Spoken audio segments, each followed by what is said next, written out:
అని పెట్టుకునేది నుదుటి పైన. విలువ ముఖ్యము కాదు, ఎక్కడ పెట్టుకుంటాము అనేదే ముఖ్యము. ఉప్పులాగా కటువుగా మాట్లాడేవాడు నిజమైన మిత్రుడు. చక్కెరలాగా మాట్లాడి మోసగించేవాడు నీచుడు. ఉప్పులో పురుగులు పడ్డ దాఖలాలే లేవు, తీపిలో పురుగులు పడని రోజే లేదు. ఏడుస్తూ ఈ లోకానికి అడుగెడతావు, ఏడుపుస్తూ లోకాన్ని వదిలి వెళ్ళిపోతావు.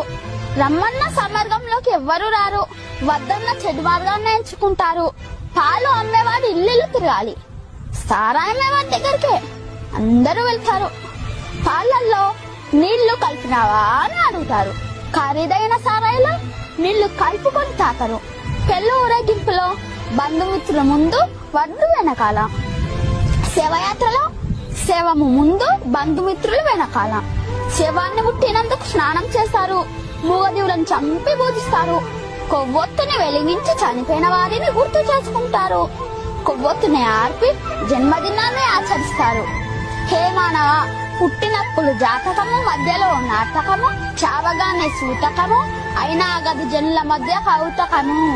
కష్టం వస్తే భగవంతుణ్ణి కొలుస్తారు, ఆయనకు రాబోయే కష్టాన్ని ఆపడు. నిత్యం స్మరిస్తే కొండంత కష్టాన్ని గోడంత చేసి సులువుగా దాని శక్తి నీకిస్తాడు. నిన్ను కష్టాలు కుంభవృష్టిలా ముంచేస్తే నీకు గొడుగు పెట్టి కాపాడుతాడు, గుర్తుంచుకో.